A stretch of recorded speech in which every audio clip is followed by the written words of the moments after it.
Welcome everyone to the Clark County Fire District 6 Board of Commissioners meeting, September 15th, 2020. Glad to have you with us.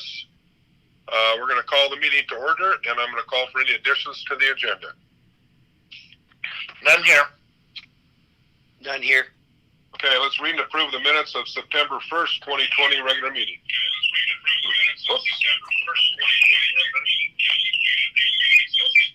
Okay, I'm sorry, I was muted my computer. I move that we dispense with the reading and move for approval and post as necessary. I'll second. Moved in second, all in favor? Aye. Aye. Aye. Correspondence says none, is that correct? Correct. Thank you. Citizen communication.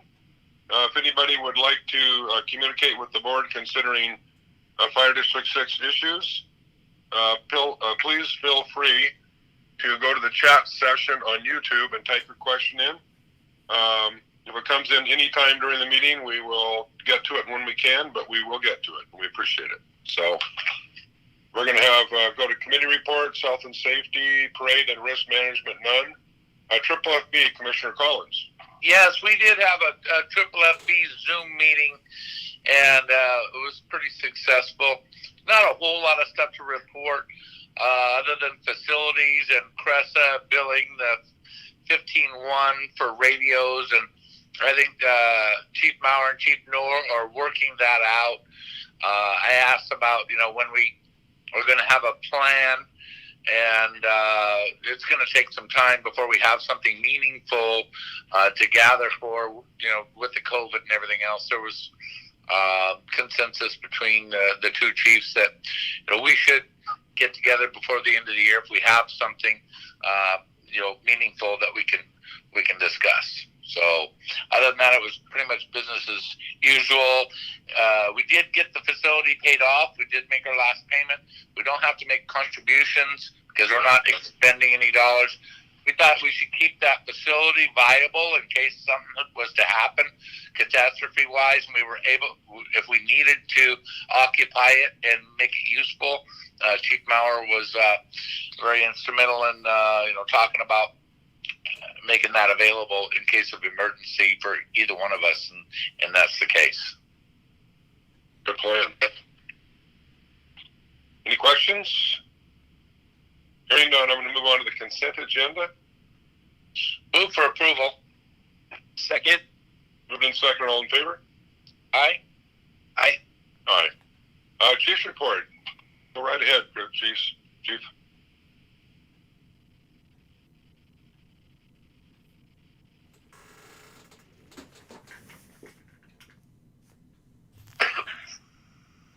Are you there, Chief Maurer?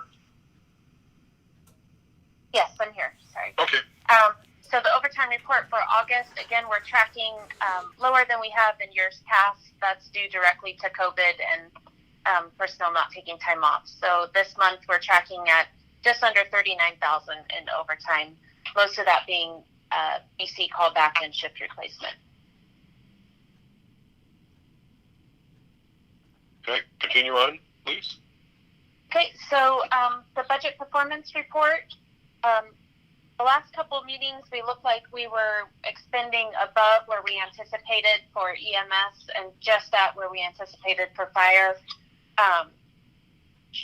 Secretary Taylor and I worked back through those budget numbers, and some of the math was incorrect on my part. So we're actually tracking better than we anticipated. For fire, our expenditure should be at 75%. We've expended 60.1. And for EMS, we should be at 75%. We've expended 68.3. So early projections put us on track to have sufficient carryover for board policy. And again, we're still awaiting to see if we get reimbursed from FEMA for about $42,000 that was expended out of EMS for COVID. Excellent. Any questions? No, that's good though. Thank you. Facility projects update.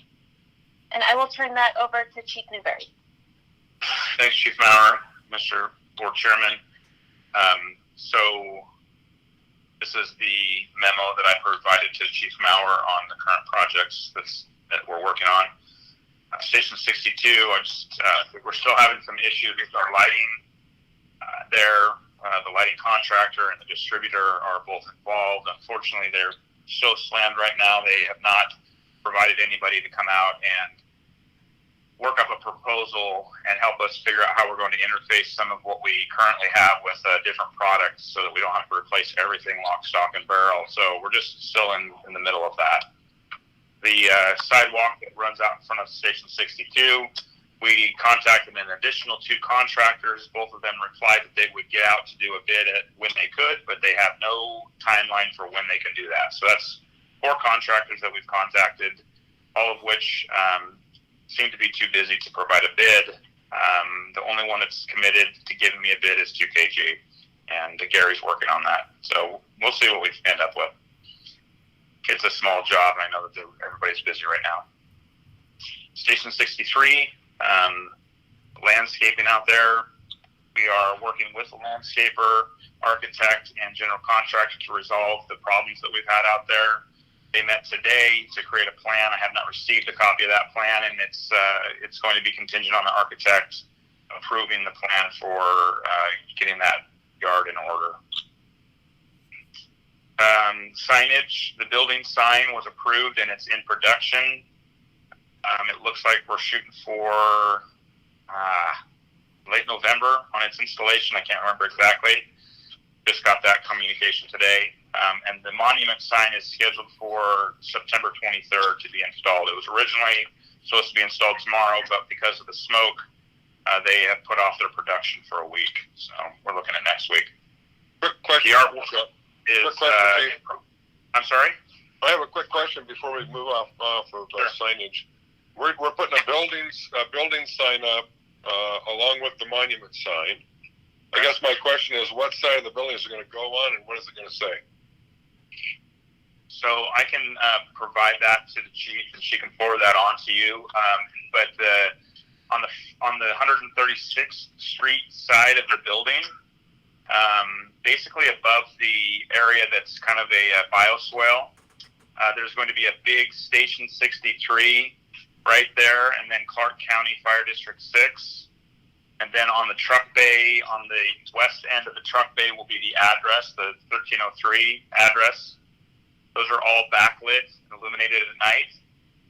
A font called, I believe it's called Futura, but it's a super nice look. It's silver letters during the day and backlit at night. Super duper. Is the one by the swale going to be? It's obviously not attached to the building, so it's freestanding. No, I'm sorry. The one at the bioswale, I'm just trying to point you in the right direction on where on the building it's going to be. It's okay. In the area of the bioswale on the 136th Street side, mounted on the building. That's backlit letters. Then on the roundabout, there is where the new monument sign goes. And there's a pad poured out right now on a black pole that will hold that sign, or that will anchor that sign. And then, of course, the original reader board's being left on 134th Street. Perfect. Thank you. I was just curious. I appreciate it, Chief. You're welcome. We'll forward the look of that. I think it's a sharp-looking sign, so we'll send it to you. Thank you. The artwork, did I interrupt you, Commissioner Piper? No, thank you for the picture of the signage. Yep. The artwork is in process right now. We're shooting for installation on the 22nd of October, starting this 22nd and probably going into the 23rd. The training tower is going gangbusters. The siding and roof are complete. They've put windows and window shutters and doors on most of the building. There's a monitoring system that's installed so people can monitor how hot the fires are in the burning areas. That's being mocked up and laid out and ready for installation right now. Interior walls are up. They're getting the installation ready for the burn rooms, and then they will follow those up with the stainless steel panels that go up there. Those replacement handguards and handrails finally arrived yesterday, and they were installed yesterday, and they look good. So I think we've averted catastrophe there. The final grade of the driveway is complete. They poured about half of it. We're anticipating that they finish the other half next week. The fence poles are all installed. They were supposed to install the fencing last week, and they didn't. And then they were going to do it this week, and now nobody's working. So they're pushed it out till next week. Again, the electrical stuff in the tower, we still don't have a scheduled date for that, but we're waiting for the lion's share of the work to be done in there anyway, and then the electrician will come in and finish that up. It's a pretty quick job for him. Originally, we were shooting for September 15th, which is today, for completion. Obviously, we're not there, and still working on the contractor to give us a timeline. It's been difficult to get concrete, and that's really what's holding us up at this point. That and the handrails that we just recently received. So that was an additional 2 weeks. So, but between COVID and smoke, we've had some limited productivity, but most of the crews have been out there. Unfortunately, some of those construction crews have been impacted by the fires. Several of them have had to be evacuated from their homes. They live in the Estacada and Oregon City area, many of them, so they've been impacted by this. And so they've not been at work every day, but they are back to work today, I noticed. So, and then finally, the change order spreadsheet that I produced for you once a month is attached. However, there's not been any adjustments to it since the last one.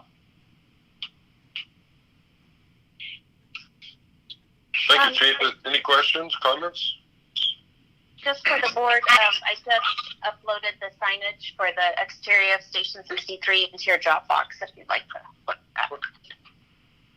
Thank you. The one exception I want to point out to that is a mistake by the sign company, which we're using, Vancouver Sign.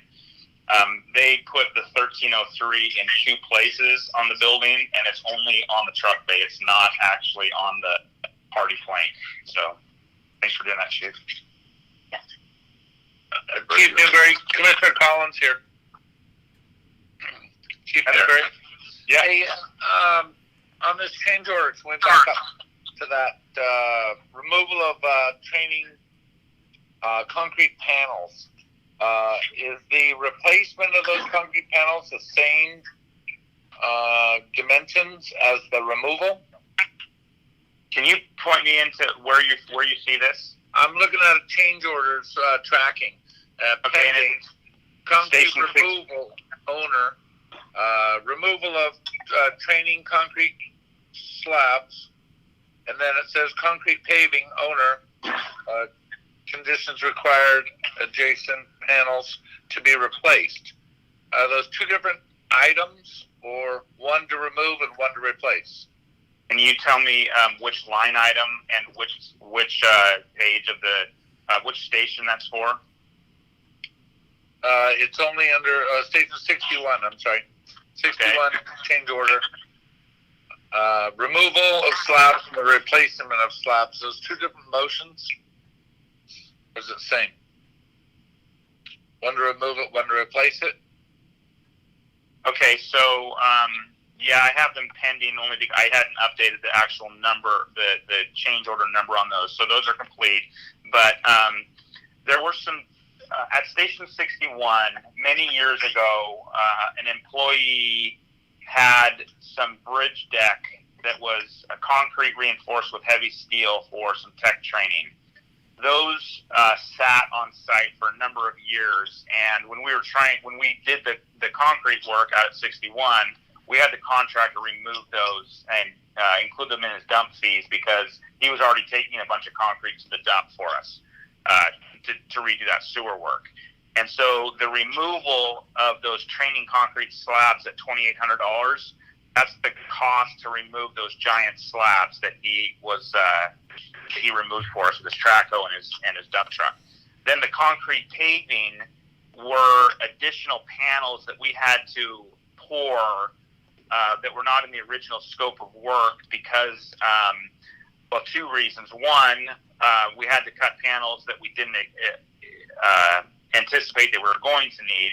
And then as we removed some of that concrete, additional concrete broke because it's not reinforced and the subgrade of that is so poor that we had extra panels break and we had to replace a bunch. So that's what that is. But those are some rather old. I'm guessing that's close to a year old now on that change order. We've had this discussion. Yeah, we have. It's like, okay, wait a minute, I'm not seeing the dates by it. Yeah, I apologize.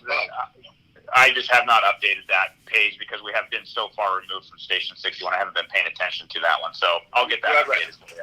Right, and so we also agreed that whatever was not immediately affected by the new construction was to be moved over to capital improvements. So it doesn't. I think we've already taken care of that.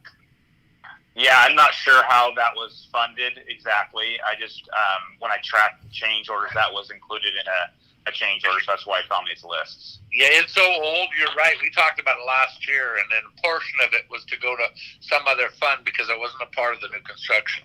It was like a removal of old training equipment. Well, I apologize that I didn't update the dates on that one, and I'll get that in there. That's right. It still caught my eye a year later. Yeah, well, good. Okay, thank you. All right, you're welcome. Anything else for Chief Newberry? Okay, COVID-19 update. The latest update we have from the NPD's office was from August 25th. 2,455 positive tests in Clark County, 48 deaths. So we're still tracking it. COVID's still out there. It's kind of taken a back seat with the fires and the civil unrest, but it's still out there, and we're still dealing with it. So. What number is that, Chief? It is not in your packet because I didn't have an updated one. Can you send that when you get it updated too? Yes, I will. Thank you. I was looking for it. It's in the Columbian, but you don't take it. No. It's getting really expensive. I'm not going to take it much longer. But and just a point of interest, the kids are going to go back to school at this point, I believe, 2 days a week on October 19th, I think is the date they're shooting for. We'll see what happens with that. Anything else, Chief's report? Hearing none, we're going to move on to old business, consideration for Fire District 6 entry-level hiring. So we discussed this last meeting. I went back, looked at the policy, and just drafted some language into the policy. I went ahead and pulled the cadets out of the discussion because I thought it would be better to do that in more of a full program development. And we want to move into the hiring process right away. So I just added language into policy 230 that addresses the COVID-19 pandemic, and that we just said that volunteers who were in the program and score 70% or better on the written test will be given an initial interview. And so this accommodation doesn't include the good standing criteria because we knew the volunteers would not be able to meet that this year. So if you could review that policy and let me know if that change is satisfactory. Chief, Commissioner Collins here. Under definitions of good standing, is there any benefit, or would it make a difference if we were to go, retroactive, back to the COVID, to the start of COVID? I don't know if that would change the configuration of anybody else who would qualify. Have you looked at it that way? Well, we have the problem is some of the information we don't have from the previous volunteer coordinator, and then also we dropped the volunteer program at about the mid of March, so they would have only had 2 months in that year to try to get any of those, and we held off on fit testing and some of the training and stuff because we were revamping the program.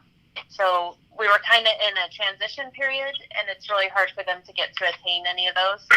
But in here it talks about 12 months preceding the announcement of the testing. So I mean, couldn't you take into account the 12 months preceding the end of the program?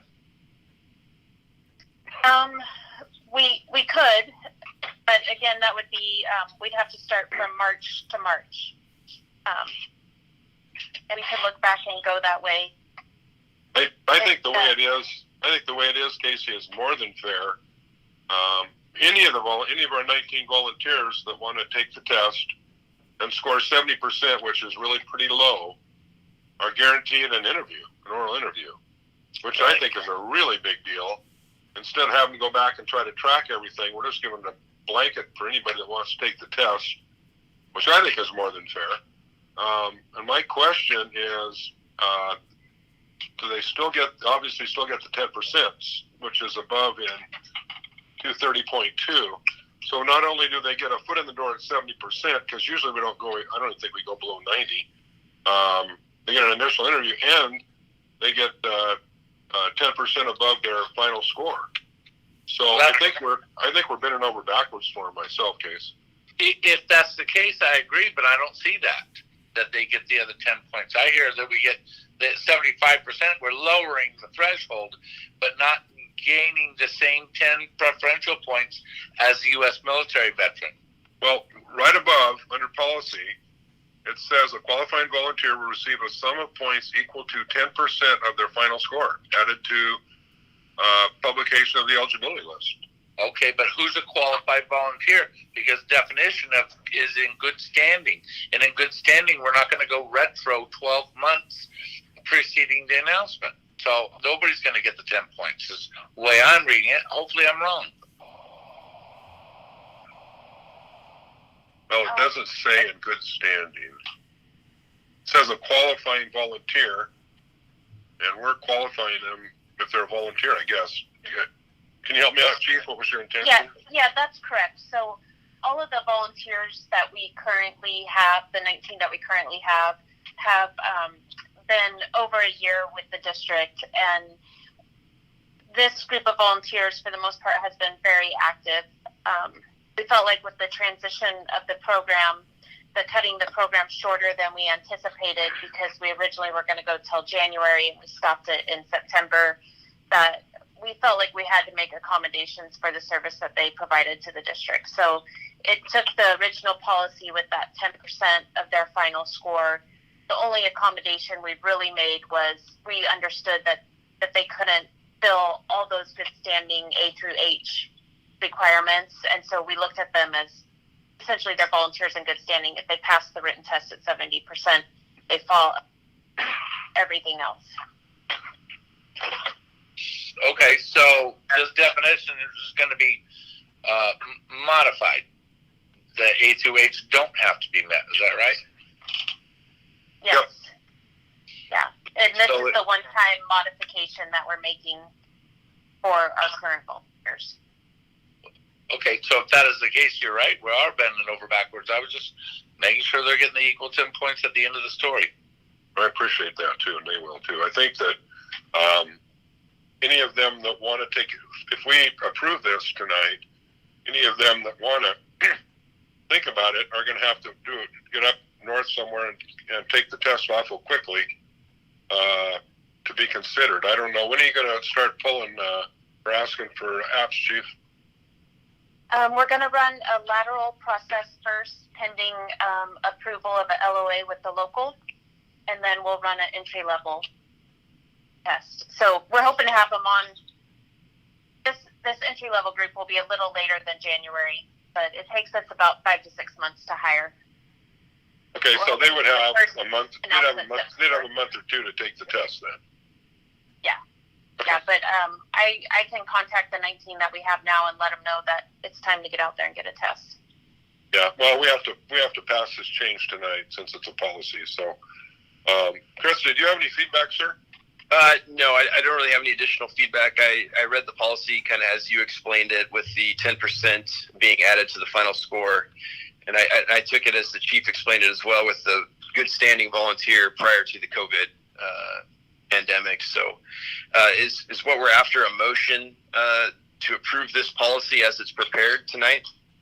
Well, we're gonna approve the policy, the change in policy 230.2 to include the new paragraph, I guess.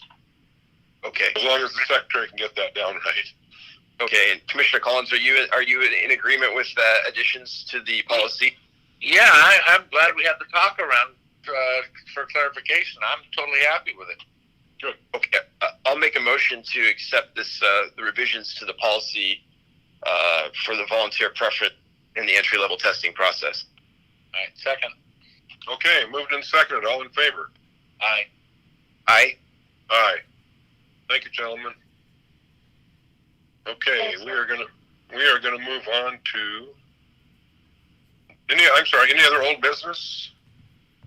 Okay, new business. We have to transfer some money to pay for the bonds that we've spent. And that needs to be a motion. I'd make a motion that we transfer the funds from General Fund 6212 to Debt Service Fund of 6213 in the amount of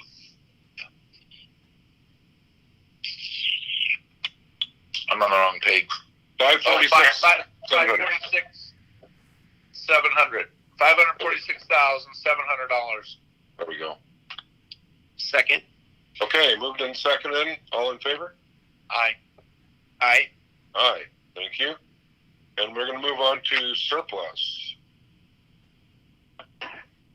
So in your packet is a list of surplus items.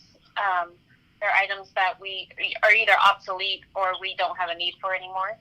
And we would like to surplus them at the chief's discretion. Anybody out there? Can anybody out there use our old MDCs? Any other departments, or are they just absolutely obsolete for everybody? Well, Chief Newberry usually reaches out to neighboring departments to see if there's any need before we get rid of them. Perfect. Thank you.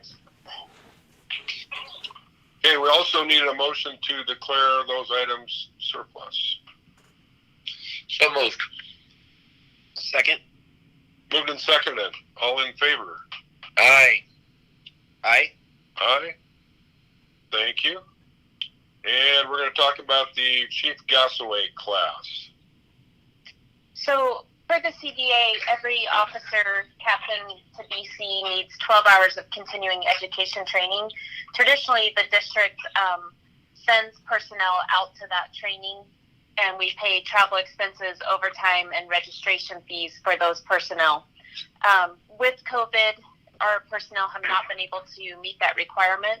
So we have identified a class that has already been budgeted for within the training budget, where we will bring in Chief Gasaway, who does a class on leadership and incident command, and he can teach our personnel that need this class. We can do it with social distancing in the new Station 63 training room. And so his amount to do 3 days of training for our captains and battalion chiefs is over my threshold of $10,000. Are we not capable of completing this in-house?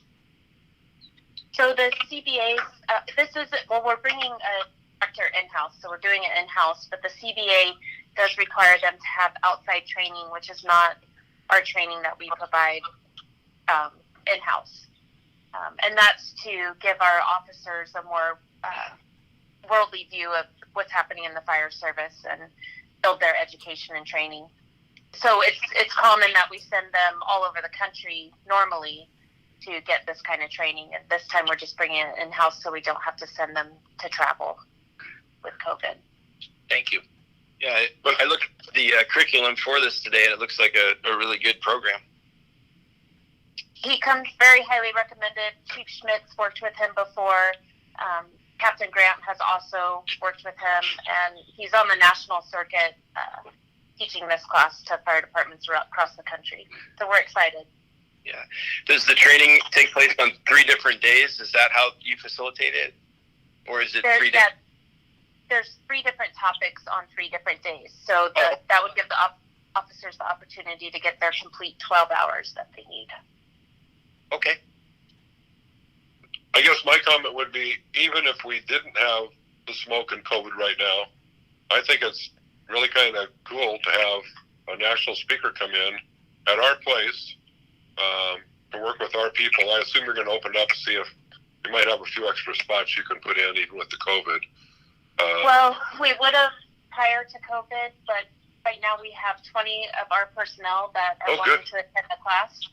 So but the idea is that we bring in these national speakers and sell seats essentially, and that's what this was set up to do. But we adjusted. Well, I would guess that this is considerably cheaper than a travel day, 3 days of class, another travel day, 3 or 4 days in a motel, meals, overtime. For 20 people for $13,000, I think it's really a deal. Correct, and we we budget for that in the training budget. This doesn't exceed their budget, and there's plenty of room to pay for this class. Is there opportunity to Zoom? They are gonna record it. Okay. We might have some people hunting. Who knows? Yeah. We need a motion on that since it's over the chief's threshold. I'll make a motion to approve the training as outlined for Gasaway Consulting Group at the amount of $13,300. Second. Moved and seconded. All in favor? Aye. Aye. Aye. So moved. Thank you. Any other new business? Obviously, no executive session. Roundtable, go to the order. So I have a few. We had 4 personnel that have been threatened by the wildfires, 3 in Oregon and 1 in Washington. They've been everywhere from a level 2 to a level 3 evacuation. So we've been in close contact with both the local, the battalion chiefs, and the personnel to make sure that they had what they needed. We made some adjustments in allowing them to use sick leave to evacuate and make sure that their families and properties were safe. And But they are all back to level 1, I believe, and everyone is safe. Good. Great. Thank you. Good stuff. The other thing I wanted to report is today at Station 63, we hung a new sign that's in the reception area of the station. It's essentially our patch, and this sign was hand-painted by Arnie and his friend Como, who does motorcycle pinstriping.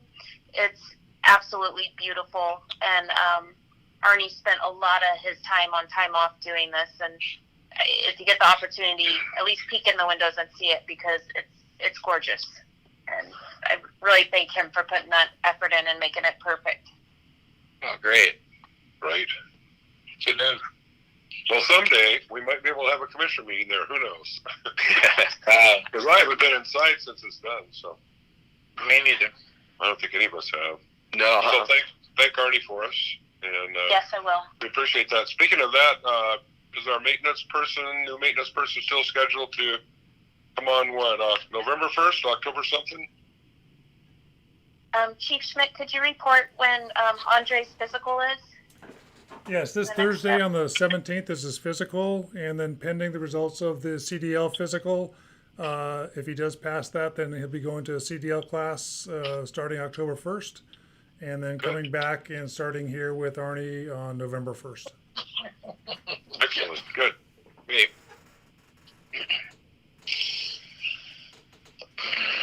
Any other go to the order roundtable? Just FYI, the Clark County Sheriff's Office won't take any trespassers that are been reported multiple times into custody due to the COVID, unless there's some type of an assault that takes place. So be vigilant and know that they won't do anything about trespassing multiple times. And anyway, so I don't know what it's going to come to, but defend yourself. Okay. With that said, we need to authorize September issuance of payroll warrants, authorize September payroll direct deposits, authorize September deposit of federal and FICA med withholding, pre-authorization, invoice transmittal, and authorize payment of current bills. So moved.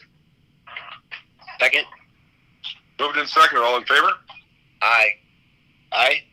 Aye. Well, I didn't see anything come in on the chat, so I believe we're done. Thank you, staff and commissioners, and the meeting is adjourned. Good night, everybody. Thank you. Be safe.